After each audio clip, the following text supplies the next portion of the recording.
But I'll tell you what, what the good thing was I used to do, when I was in high school, I used to do projects. Anytime like a special project would come up for school, I would make films. I'd ask my teacher, I'd be like, can I make a movie? They'd be like, yeah, sure, whatever. And so for my French class, my teacher, I was a horrible French student. I had like a D in that class. But my teacher knew that I was into movies, and she was kind of like a Renaissance woman of her own. She was like, very well traveled and knew a lot of people. And so she took an interest in me and said, that's great that you do this. And she was really impressed with it. And so she gave us a bonus project just to get bonus points to get our grades up. And so she was a big Napoleon buff. So I did, as a 16-year-old kid on VHS tape, I did this movie, this 45-minute movie about Napoleon's last days and getting exiled and, dying and all this shit. And it's terrible. But it was so ambitious at the time, because we took it so seriously. And I cut it at the TV station. I went in for a weekend, and I was in there like all weekend working on this movie. And I turned it in, and my teacher showed it to every class, and she raved about it. It was amazing and all this stuff. But why that's important is when my mom and dad saw it, that was the moment that I think they finally thought, oh, you know what, Dave could probably do this. Mm-hmm. And so it went from, like, I had some interest in architecture, and my mom and dad were always like, yeah, you should go to school for architecture. And I'm like, yeah, but I'm terrible at math. And then it's all math, and I'm no good at it. And that was the point when they saw the Napoleon film. They were like, okay, maybe Dave should go to film school. And that's, my mom started looking for film school. Nice. And that's how that happened. So it was important for that. Right? So this kind of moves into our next question. What advice would you give to people who are trying to get their foot in the door? Make movies. Get a camera and just make movies. That's, and Robert Rodriguez, I think he said the same thing. Get a camera and just make films. Make short films. Start making short films. Try things and experiment, because that's the best way to learn. That way you learn what's wrong, what works, what doesn't. And now we've got YouTube. I didn't have YouTube back when I was doing this stuff. So now you can put stuff up and send it to people on Facebook and say, hey, what do you think of my film? And you can get outside critiques and stuff like that from people. But you just got to shoot, man. You got to shoot movies. Just go do it. That's the best advice I can give. Try and try again and keep trying. What's your most recent project? I'm finishing up my third feature film. It's called Swing Lowe Sweet Chariote. It's an urban crime drama that's based on a novel by a self-published Cleveland author, Stella Hall. I got a job videotaping a play that was adapted from one of her other books. When we wrapped that job up and delivered the DVD, I told my partner, John, I said, you should talk to Stella and see if she has some other books and if she's interested in making film with one of them. Because when we went to shoot the play, she had a lot of people at that play. And I was like, she's already got a built-in audience. And from the other film, I think at that point, when we had that conversation, we had only made The Quiet Arrangement at that point.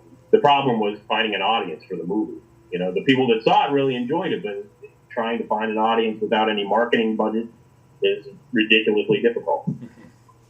So I said, she's already got a built-in audience. And he said, you know what, if we do it as a Cleveland-based film, takes place in Cleveland, shot with Cleveland actors, that gives the city something to rally around, an independent film that they can rally around. And so that was our game plan. She had two other books, and she sent over the books, and I gave Swing Lowe to my wife, and she read it, and I said, what do you think? And she goes, it's kind of violent. She goes, you could make a movie out of it. You like violent shit. And I'm like, yeah, okay.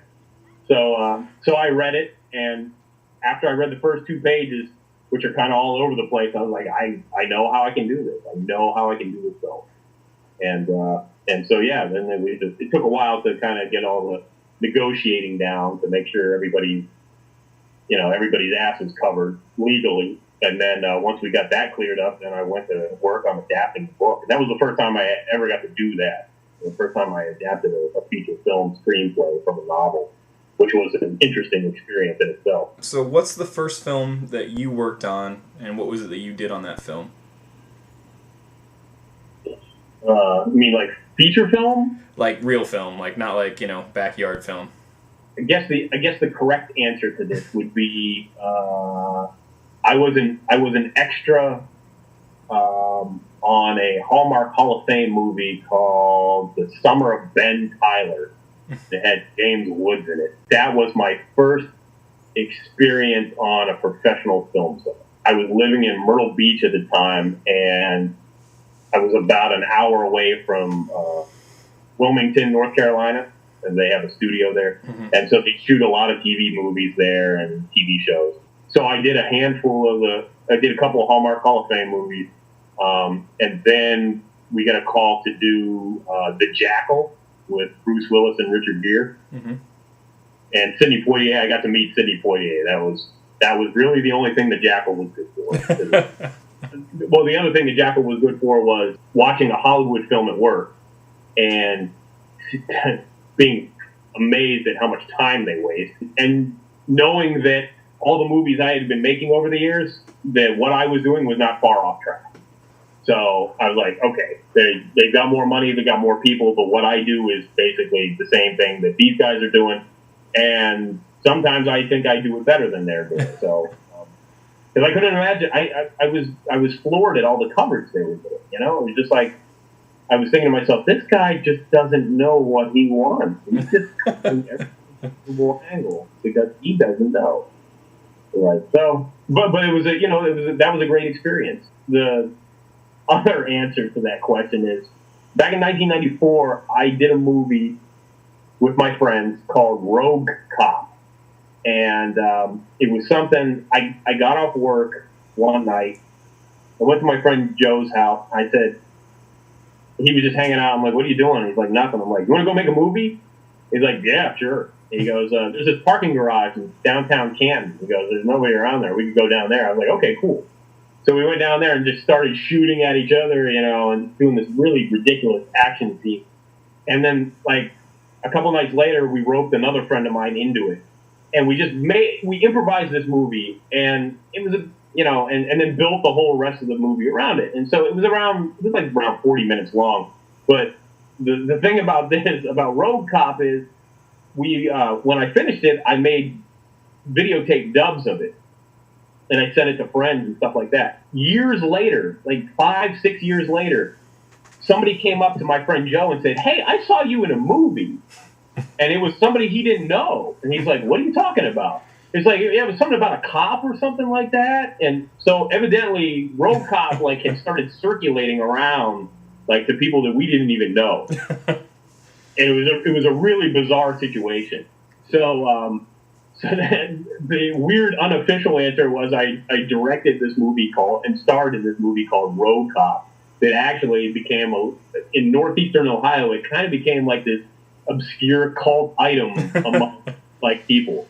So and this was and he had since moved to Kent, Ohio at the time. It wasn't even in the same hometown. Wow. But he had kind of spread around a little bit. It was really, and so that was kind of a unique and interesting thing in and of itself.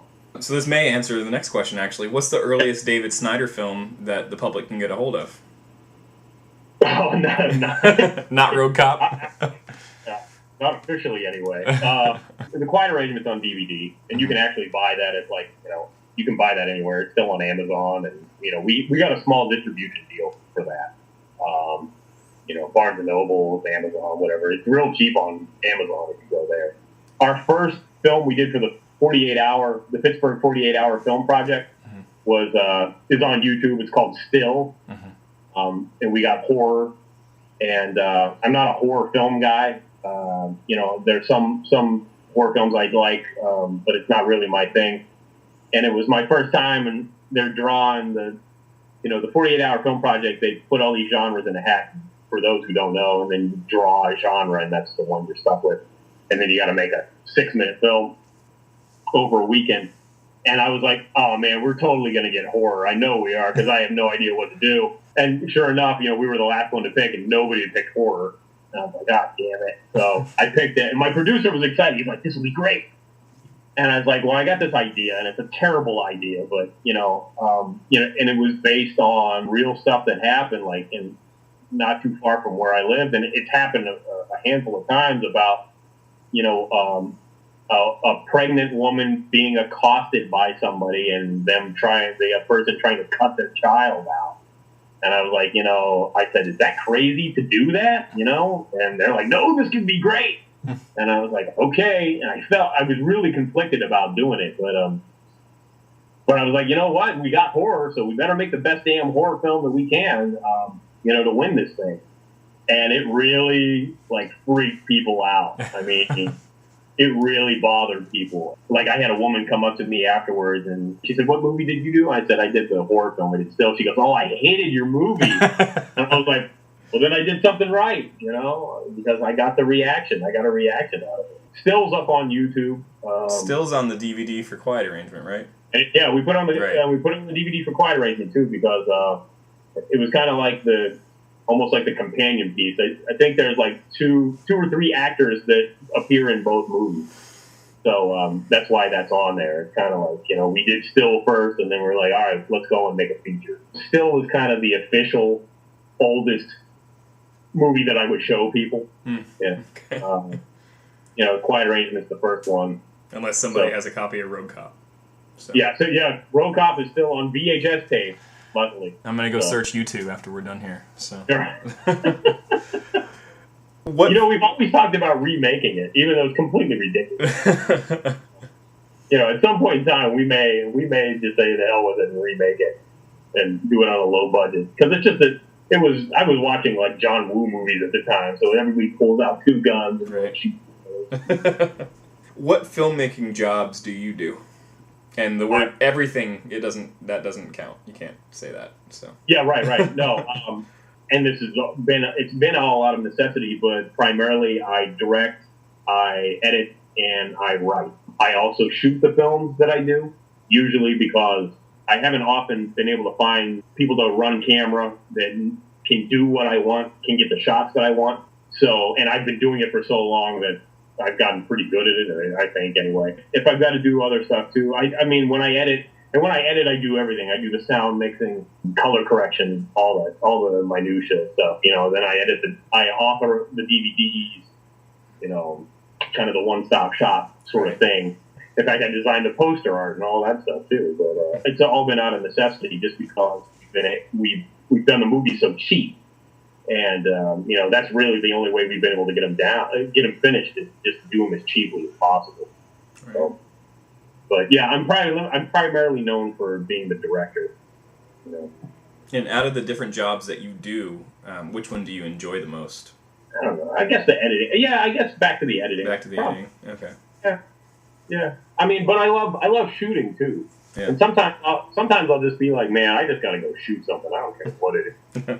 I just want to get the camera out. A lot of the stuff that I learned using a camera was, and this will sound incredibly geeky, but when I was a kid and I'd get the video camera out, I'd watch a movie and be like, wow, that's a cool shot. And then I'd try to emulate that shot, and I'd just shoot dumb shit in my bedroom and stuff like that. But it was just a matter of all right, how can I do that? Right.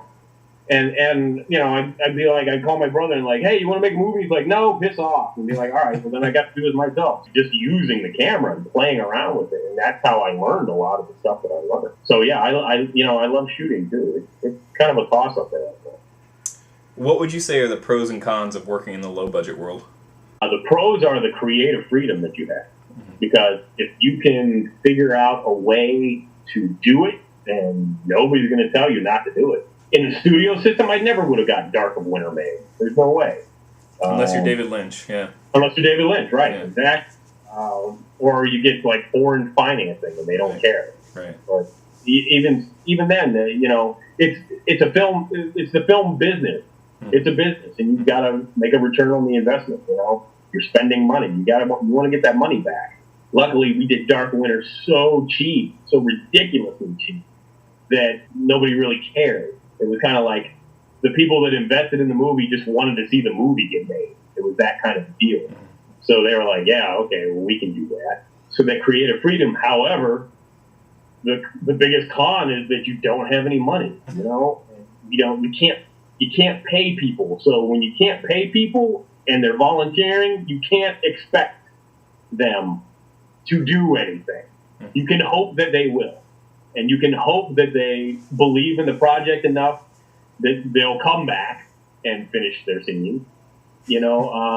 And that's why but that's good, because it's been a training ground that teaches you, I think, a lot of patience. It teaches you a lot of discipline, and it teaches you to be kind to people, even in the face of adversity, because you've got to really rally the troops. Right. I've read articles about people talking about how Michael Bay is such a prick on set, but he has to be, because that's the only way he can get the amount of work done that he does.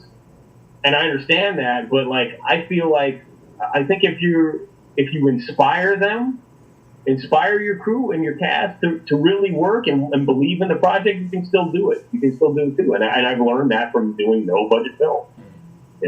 You get them to believe in the film, and I know the actors I've worked with now, that 9 times out of 10 they're ready to follow me anywhere, because they've seen the movies and they believe in the movies, and they're like, okay, Dave's going to make me look good, and the movie's going to look good, and we're going to go and we're going to do it for whatever that's worth.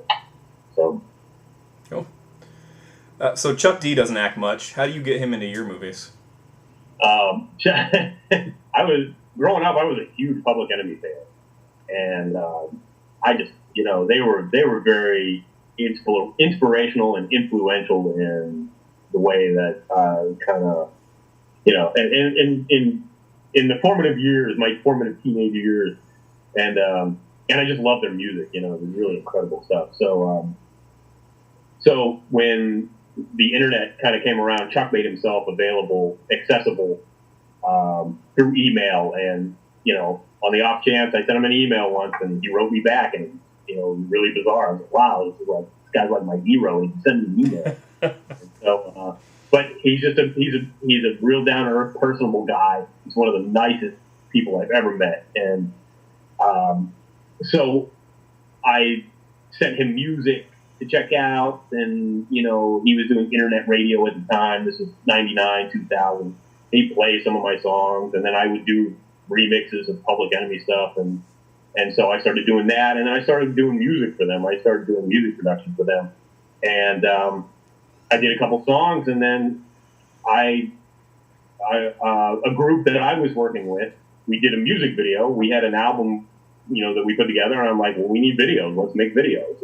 Since I was already doing it, it was no good thing. So Chuck saw one of the videos, and he goes, "This is incredible." And he showed it to somebody else, another one of his artists, who turned out to be Kyle Jason, who stars in The Quiet Arrangement in Dark Winter.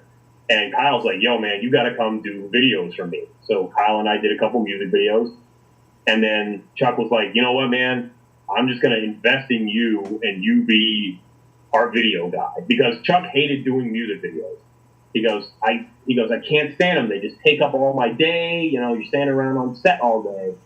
And he goes, and I've never been able to find an easy way of doing music videos.